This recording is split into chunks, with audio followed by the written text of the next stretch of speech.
नमस्कार मित्रों, आज सिद्धू ने सच में हमारे साथ चंडीगढ़ से अजय शुक्ला जी जुड़े हैं, देश के वरिष्ठ संपादक।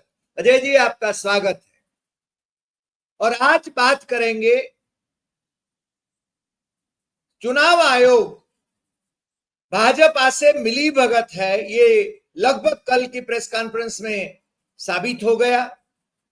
और राहुल गांधी को टारगेट करने के लिए और राहुल गांधी की बिहार यात्रा, जो वोटर अधिकार यात्रा है राहुल और तेजस्वी की, उसको फ्लॉप करने का उनका जो इरादा था, या तो मीडिया माइलेज लेना था, वो शायद उसमें भी विफल रहे। जिस प्रकार से ज्ञानेश कुमार गुप्ता, जो कि आरएसएस परिवार से आते हैं, जिस प्रकार चेहरे पर उन्होंने आक्रोश दिखाने की कोशिश की, राहुल गांधी को बिना नाम लिए टारगेट करने की कोशिश की, पत्रकारों के कुछ सवाल जो उनको पसंद नहीं आए उनके प्रति भी उनका रोष दिखाई पड़ रहा था। जैसे वो अपने आप को हम किसी दल के नहीं हैं, ये सत्ता दल के नहीं है, विपक्ष के नहीं है, हम तो इंडिपेंडेंट एम्पायर हैं, ये बताने की कोशिश करने के बावजूद वो सत्ता दल से मिली भगत है। ये लगभग साबित इसलिए भी हो गया कि उन्होंने वो अनुराग ठाकुर वाला सवाल टाल दिया,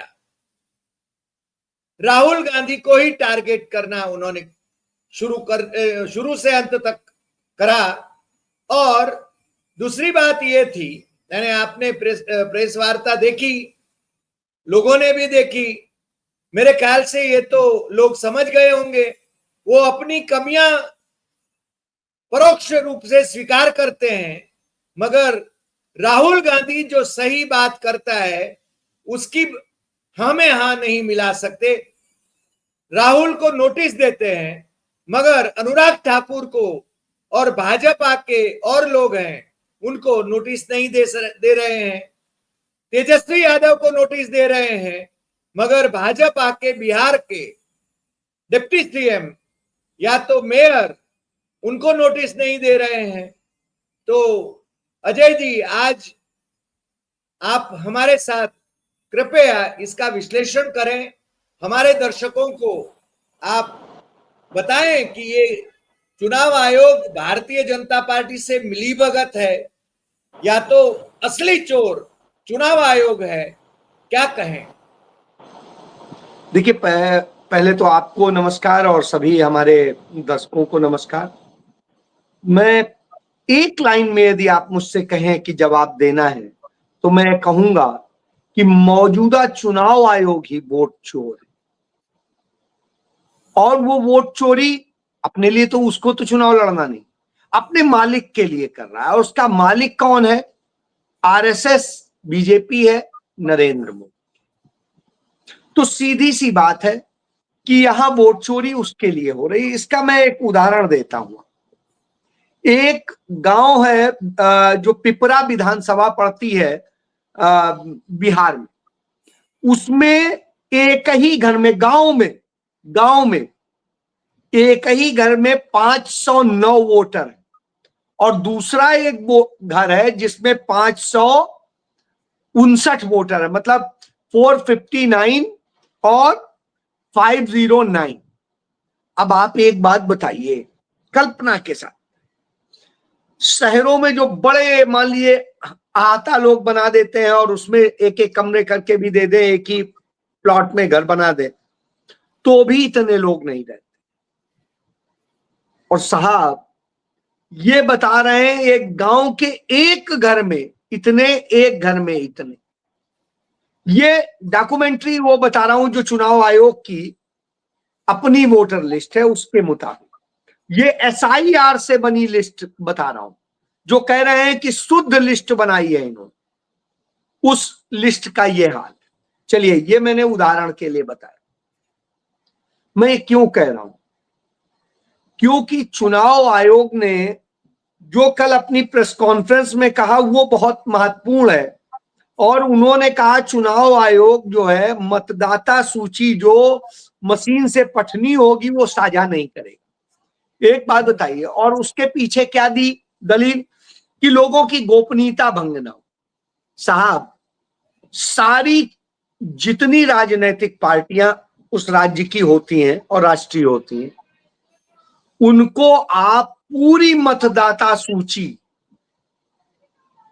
हार्ड कॉपी देते हो, कानूनन देते हो, रिसीविंग लेते हो। साहब, जब आप हार्ड कॉपी देते हो तो उससे गोपनीयता भंग नहीं होती, उससे निजता भंग नहीं होती,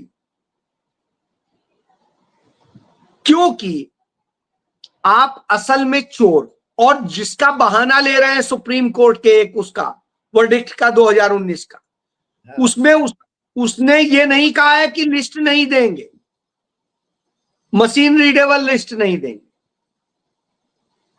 उन्होंने जो कहा है उससे गलत तरीके से प्रोटेक्ट किया जा रहा। यदि ऐसा होता तो आप बताइए 2024 के पहले तक, 23 तक कभी कोई बाधा क्यों नहीं थी? तब तो आप दे देते, तब तो सारी चीज साइट पे पड़ी होती थी, एक उसमें डालो खटाक से सर्च पे आ जाता था। तो 2022 तक ये प्रॉब्लम नहीं थी, 22 के बाद ये प्रॉब्लम क्यों क्रिएट कर रहे हैं? क्यों नरेंद्र मोदी वो कानून लेके आए कि कोई चुनाव आयुक्त और मुख्य चुनाव आयुक्त इन गड़बड़ियों के लिए कहीं पर भी उस पर कोई केस नहीं होगा, कोई मामला नहीं दर्ज हो पाएगा? क्यों भाई? चोरी करने वाले को ये प्रोटेक्शन क्यों दिया जा रहा है? क्यों चुनाव आयोग को इस तरह से बचाया जा रहा है कि आप कुछ भी गुनाह करोगे आपके खिलाफ कुछ नहीं होगा? दूसरी चीज, अब आइए तीसरी चीज, कि चुनाव आयोग कहता है पक्ष भी और विपक्ष भी सब समकक्ष है, सब चुनाव आयोग में ही रजिस्टर्ड होके जन्मते हैं। हालांकि उन्हें यह नहीं पता कि कांग्रेस पार्टी चुनाव आयोग में रजिस्टर होके नहीं जन्मी। कांग्रेस पार्टी इस देश में आंदोलन से जन्मी, इस देश की आजादी की लड़ाई से जन्मी। वो नहीं है कि इनके समय की कोई पैदाइश। तो ये जो इनकी पैदाइशें हैं ये उनसे तुलना करते हैं उस कांग्रेस। तो कांग्रेस किसी चुनावी एजेंडे से पैदा नहीं हुई है, पहली चीज जान लीजिए। तो बहरहाल जब वो ये कहते हैं तो साहब एक और बड़ी चीज आ जाती है, राहुल गांधी का नाम लेने की तो हिम्मत नहीं हुई। नाम लेने से राहुल गांधी के डर लगता है, लेकिन इशारे में राहुल गांधी तो नाम लेते हैं चुनाव आयोग का, डंके की चोट पे लेते हैं, लेकिन चुनाव आयोग की औकात नहीं है कि वो राहुल गांधी का नाम ले। तो बहाने से कहता है एफिडेविट हलफनामा देना होगा। तो साहब क्यों नहीं कह रहे हैं, क्यों नहीं नोटिस आज तक जारी किया है भाजपा के नेता को कि आप बताइए, राहुल गांधी ने तो एक विधानसभा क्षेत्र का कहा था, आप तो 5 लोकसभा और 1 विधानसभा का बता रहे हैं, उनको नोटिस नहीं जारी होता। ये मैं इसलिए कह रहा हूं, कल की चुनाव आयोग की प्रेस कॉन्फ्रेंस से चुनाव आयोग खुद नंगा हो गया जी। तो साहब उसका जो आवरण था वो उतर गया। हमें तो लगा था कि राहुल गांधी की यात्रा शुरू हो रही है, ऐसे वक्त में प्रेस कॉन्फ्रेंस कर रहा है तो कोई बड़ा धमाका करके एकदम से राहुल गांधी के एजेंडे को ही खत्म कर देगा, कहेगा हाँ हम SIR ही नहीं अभी करेंगे और उसके बाद में जो है अभी पुरानी से होगा, इसके बाद पूरे देश में SIR होगी।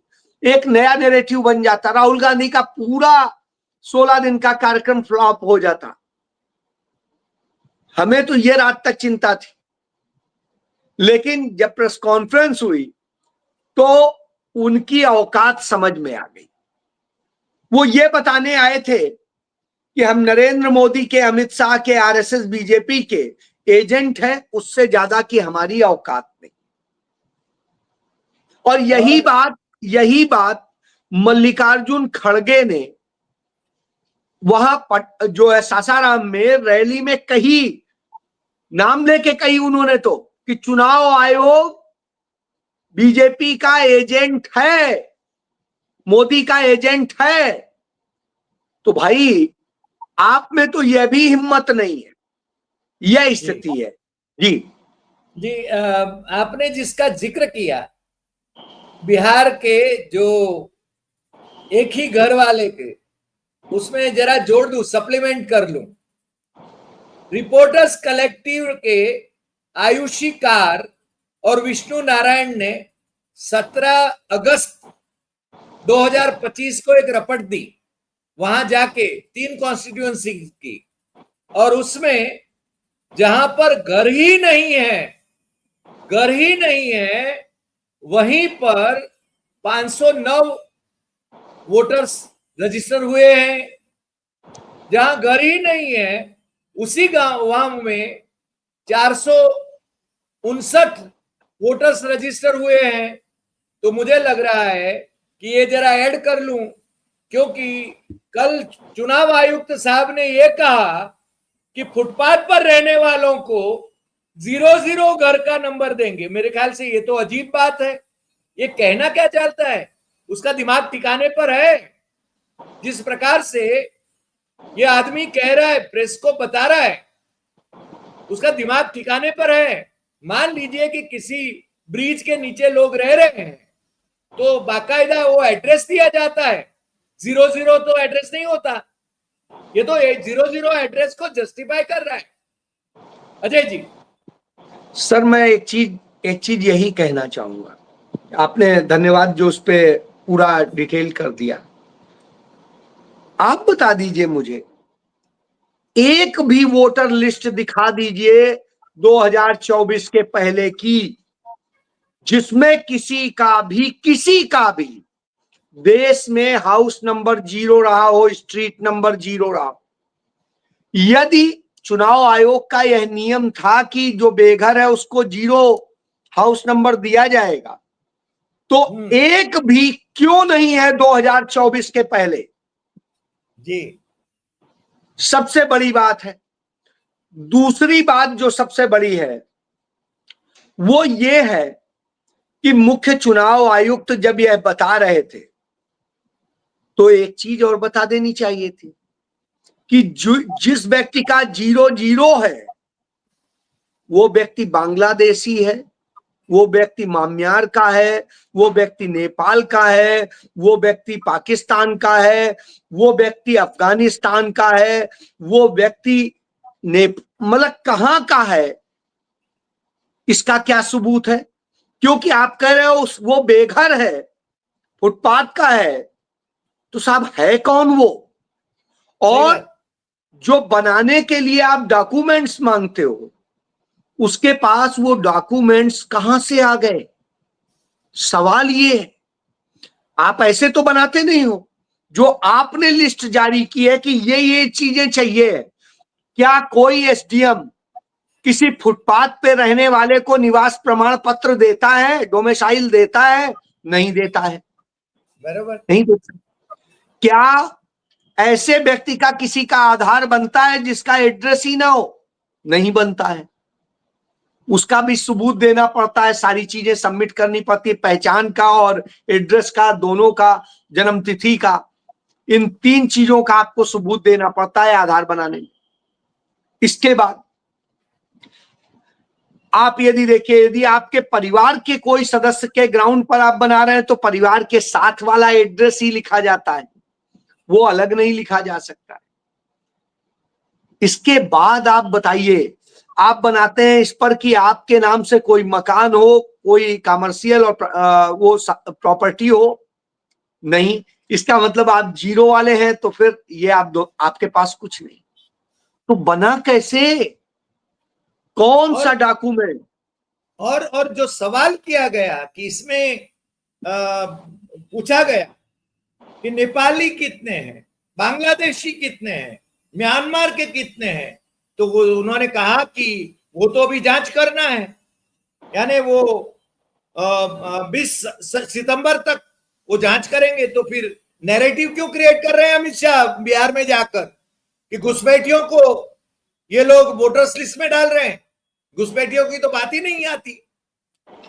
भाई मैं यही तो कह रहा हूं, जिनके नाम 65 लाख के काटे हैं उनमें भी ये नहीं बताया है, एब्सोल्युटली।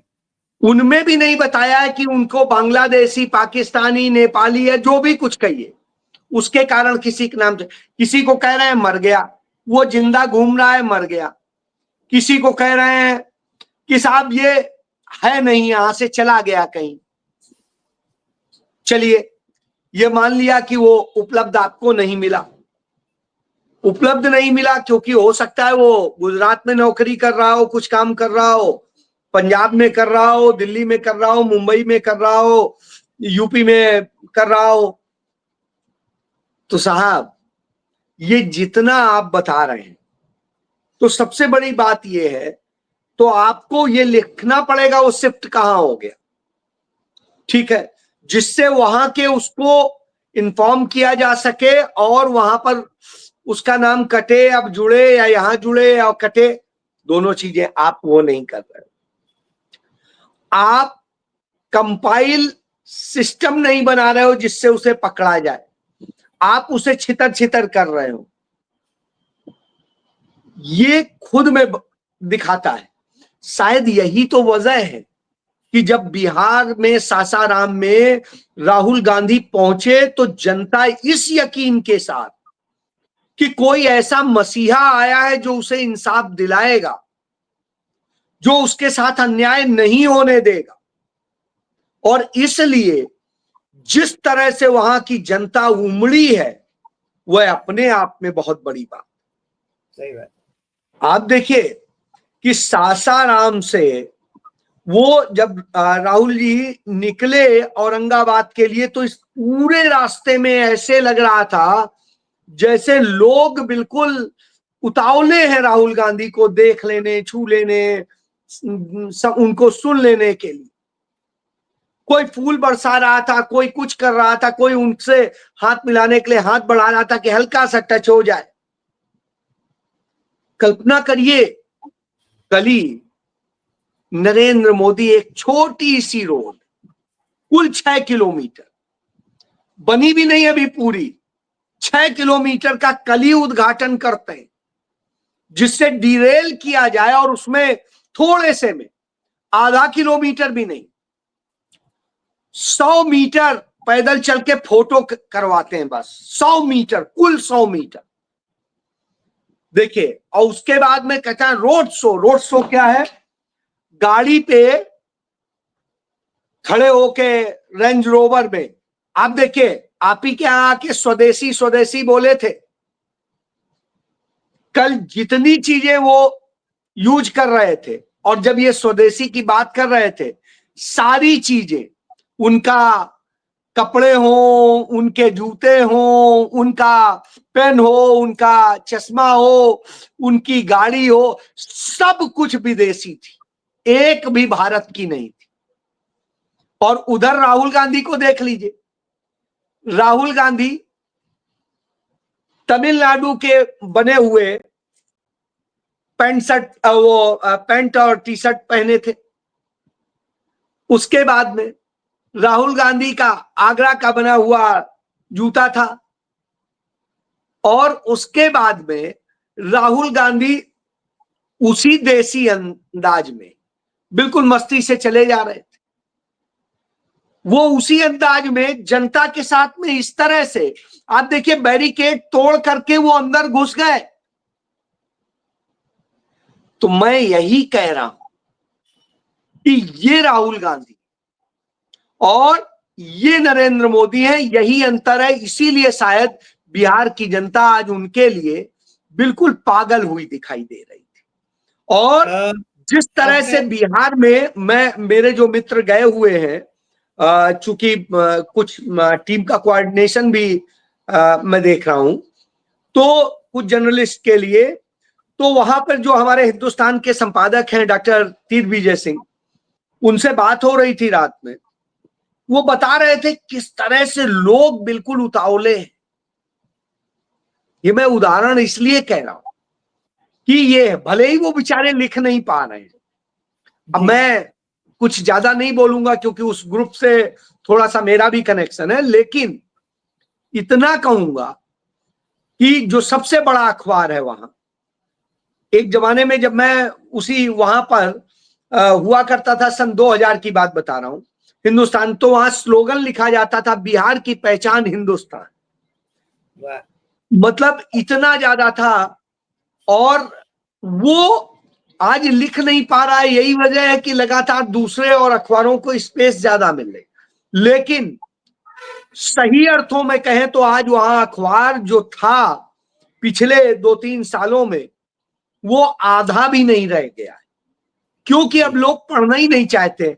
गांव में जरूर है थोड़ा सा, वहां जो चाय की दुकानें होती हैं वहां पर अखबार आ जाते हैं, तो लोग जब गांव से निकलते हैं, बेचारे बेरोजगार हैं दूसरे, तो वहीं आके अखबार पढ़ लेते हैं, चलो कहीं जॉब निकला हो, कुछ हो, उसकी सूचना मिल जाएगी और चीजें, ये होता है।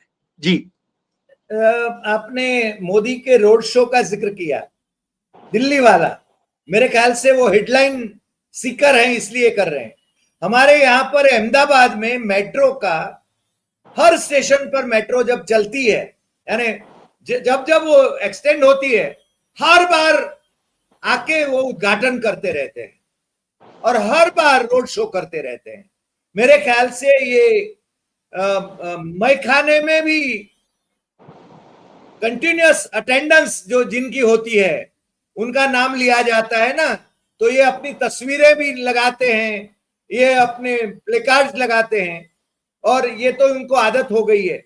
मुझे दो चीजें पूछना था, ये बात निकली है तो, एक, सुप्रीम कोर्ट का क्या जजमेंट है जिससे केवल प्राइम मिनिस्टर और चीफ मिनिस्टर की तस्वीर लगाई जाए सरकारी विज्ञापनों में?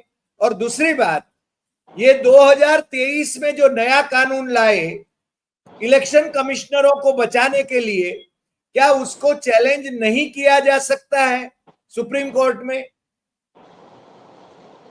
देखिए, मुझे लगता है चैलेंज भी किया जा सकता है। पहले तो मैं इस पे आता हूं कि सुप्रीम कोर्ट आखिर ये आदेश किस उस पर देता है, सबसे बड़ी बात, क्योंकि हमें आपको किसी से भी छिपा नहीं है, उस समय के चीफ जस्टिस के बारे में सारे कमेंट मौजूद हैं। चूंकि मेरे खिलाफ इस समय सुमोटो की कार्रवाई चल रही इसी बात के लिए कि मैंने सुप्रीम कोर्ट के जस्टिसेस के बारे में कुछ कह दिया था, वो सच कह दिया था जिस सच को वो छिपाते हैं, लोग कहने से डरते हैं। तमाम लोग कहते भी हैं, मैं ये नहीं कह रहा हूं, बहुत सारे हिम्मती लोग हैं आज, लेकिन बहुत सारे लोग डरते हैं। तो मैंने वो खुल के कह दिया, और वह सच बर्दाश्त नहीं होता है। तो जब वो सच बर्दाश्त नहीं होता है तो साहब यही स्थिति होती है, और उस स्थिति में आप क्या उम्मीद करेंगे? तो मैं यही कहता हूं कि कोई उम्मीद मत रखिए। बहरहाल मेरा मानना है, सुप्रीम कोर्ट ने जो जजमेंट उस समय दिया था, वो बेसिकली देश की उस बर्बादी को रोकने के लिए दिया था कि जो फोटो लगाने के लिए जबरन विज्ञापन दे के, लेकिन वो कहीं ना कहीं इस प्रभाव में था कि प्रधानमंत्री की अकेले फोटो छपे, अकेले ये हो।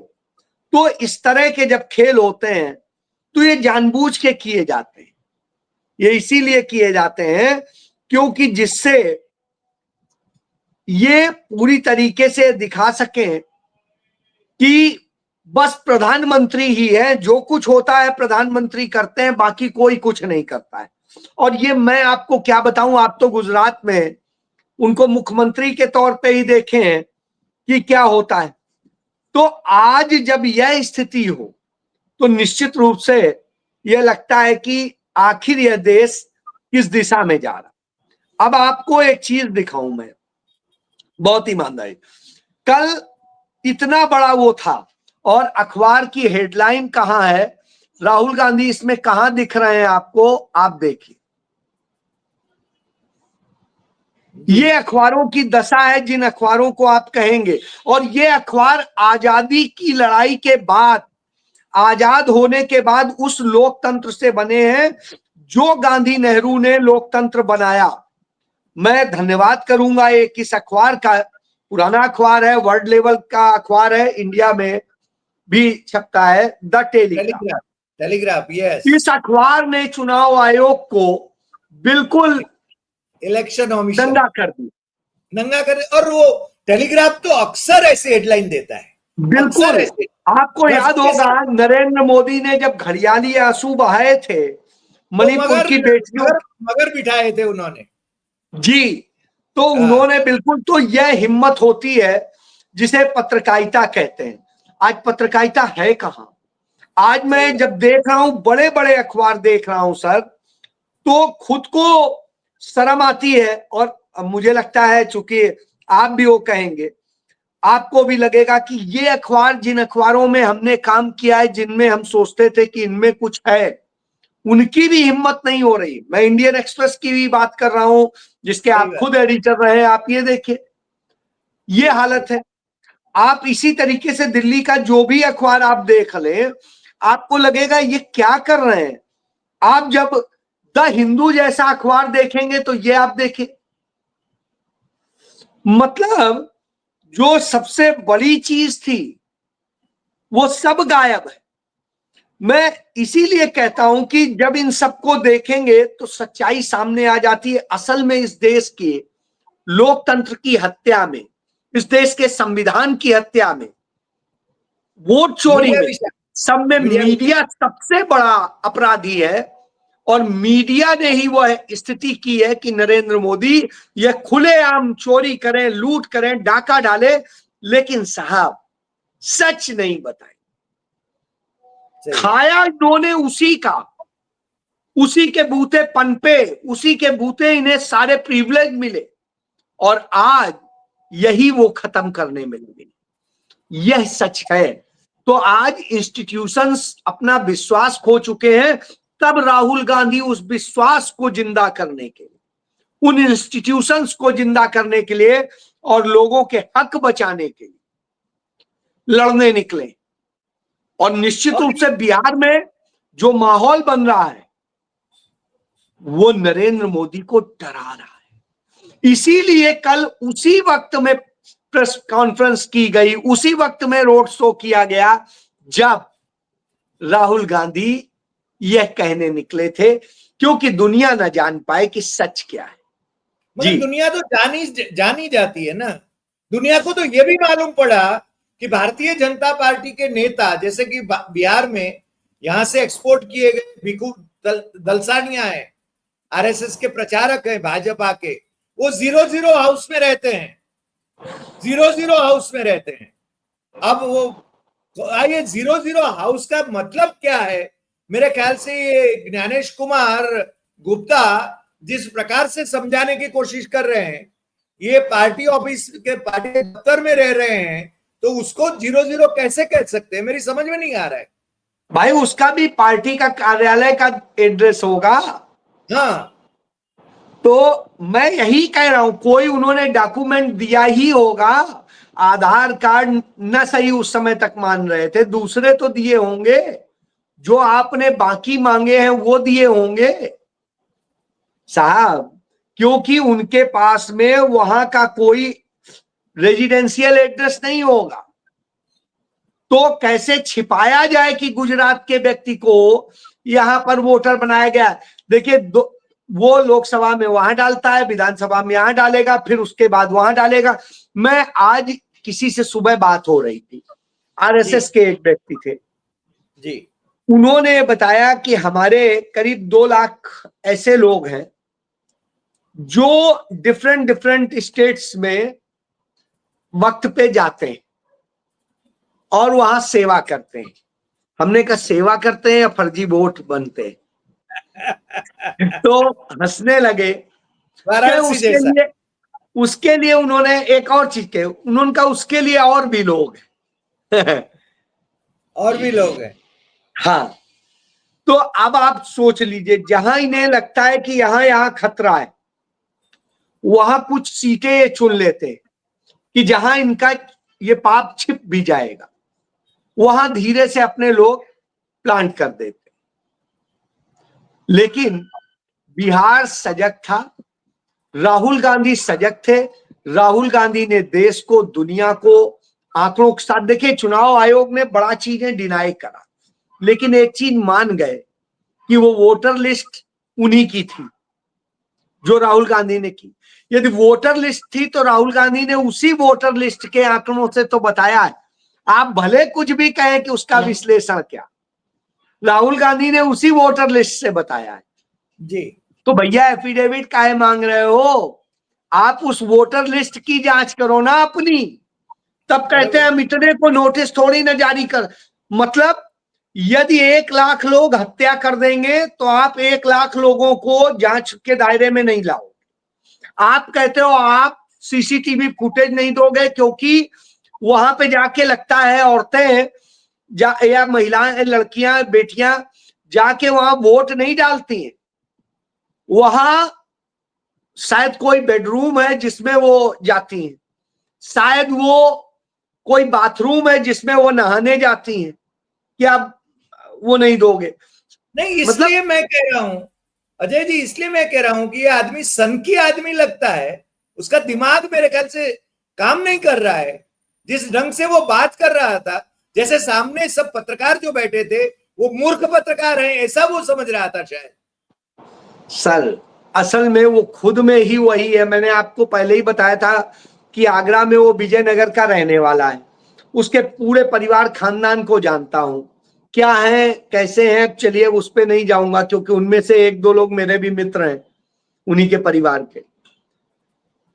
इतना ही कहूंगा कि जैसे आप कोई व्यक्ति खींच जाता है ना, और खींचा हुआ जब बात करता है, वो जब कोई व्यक्ति एक्सपोज हो जाता है बात करता है, आप कल की उसकी बॉडी लैंग्वेज देख लीजिए, एब्सोल्युटली, बोलने का तरीका देख लीजिए। अब इसकी मैं तुलना कर रहा हूं, डोनाल्ड ट्रंप के साथ मिलने गए थे नरेंद्र मोदी और वहां पर अडानी के बारे में सवाल पूछ दिया था। तब याद करिए, हाँ। इसी तरह खींच के जवाब दिया था कि 2 देशों के वो मिलते हैं, ये करते हैं, ये कर। वही बॉडी लैंग्वेज कल उसकी थी, देख लीजिए आप। जी, सही बात है, सही बात। और इसका भी सबूत आ गया। आप देखिए, असम में गुवाहाटी हाईकोर्ट ने पूछ दिया वहां पर, उसका आपने देखा ना वीडियो, कि गुवाहाटी हाईकोर्ट ने वहां लताड़ लगा दी और कहा कि ये बताइए कि 3000 ये देखिए Cement company. You have been granted an area of land. Yes, a lot. 3,000 bighas. 3,000 bighas. Yes, Your Lordship. The entire not NC district. Lordship, I don't know the extent of the entire. What is going on? No, Lordship. 3,000 bighas allotted to a private company. Yes, Your Lordship, for establishing. There is a mine. We know, madam. We know about something about NC. It's barren land and it's. अब अडानी को ये high court कह रहा है, अचंभित है। High court कह रहा है इतनी बड़ी, इतनी प्राइम लोकेशन की जगह क्या है माइनिंग कहते फिर बदल के ने वो एस्टेब्लिशमेंट को। अरे आप ये सोचिए, हर जगह पर जंगल दिए जा रहे हैं, जंगल कटवा रहे हैं अडानी के लिए। डिफेंस बॉर्डर की जमीन दी जा रही है। मैं यही तो कह रहा हूं, देश की सुरक्षा खतरे में डाले। ये वहां दे रहे हैं जहां बांग्लादेश के पास में, ठीक है, इधर ये कर रहे हैं। ये आप देखिए कर क्या रहे हैं। देश इन्होंने नहीं बेचा है तो किसने बेचा है? और ये हाईकोर्ट चर्चा कर रहा है। हाईकोर्ट का जज कम से कम ये पूछने की हिम्मत तो कर पा रहा है जी, और जवाब नहीं है सरकार के वकील के पास। तो ये मैं बता रहा हूं, ये है चोरी।